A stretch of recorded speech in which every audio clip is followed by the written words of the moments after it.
Have you ever thought about how networking and making better wealth decisions go hand in hand? We'll talk about that this week. This is Make Better Wealth Decisions, a podcast about financial blind spots, decision making, and how the reality of higher rates, global tensions, and tariff instability impact your investments. I'm your host, John DeGuy, a portfolio manager with Design Securities in Toronto. On Thursday, we had a meeting with David Tsubouchi, who was a wonderful guest, talking about his new book, The Ripple Effect. The Ripple Effect is all about how you can network and how people need to learn networking skills. And that's especially true if you're a minority, if you're from a visible minority or a disadvantaged group or a woman and so forth. The thing that I loved in my conversation with David was that we realized that we had a lot in common, even though he's a little bit older than I am, and he's obviously of a visible minority himself, and I'm Caucasian.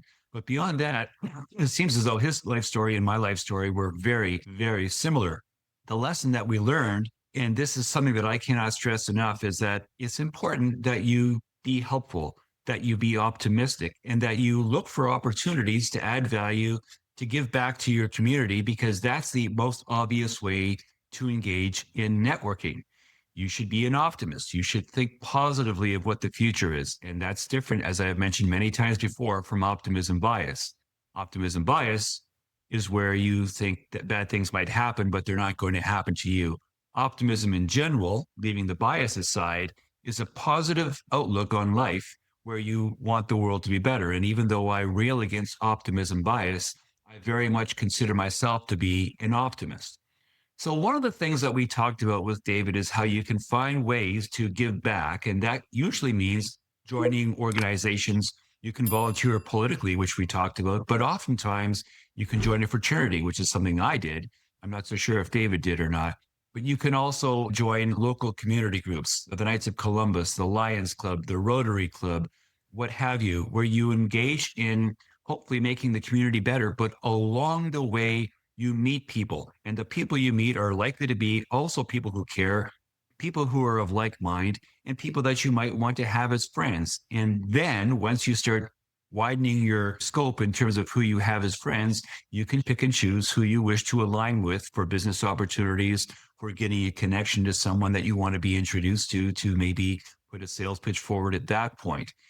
The thing that David talks about, along with his co-author, Mark Keeley, is that networking is the sort of thing that is not taught anywhere. It's an crucially important skill that can help you make better wealth decisions, because you can get wealthier not by investing in A or B or by choosing different ways and times to rebalance your portfolio or minimize your taxes, but to advance your career and to advance your social status by doing a better job of connecting with like-minded people who hopefully also want to make the world a better place. I cannot stress highly enough that I think it's a wonderful book and that it's a wonderful message for people in general and for young people in particular. Young people have a hard time finding ways to make connections because they're oftentimes on their phones and tablets and not spending time looking people in the eye, getting to know them, asking meaningful questions, and building meaningful relationships.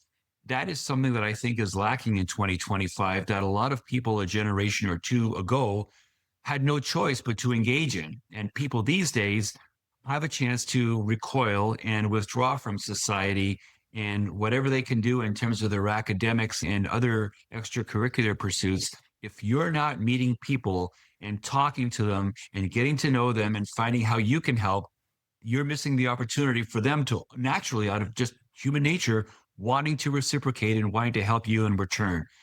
Do more to network. It is a wonderful wealth decision. This podcast is not to be construed as offering specific investment advice. Please consult a qualified advisor before acting. My books, Stand Up to the Financial Services Industry and Bullshift, are available online.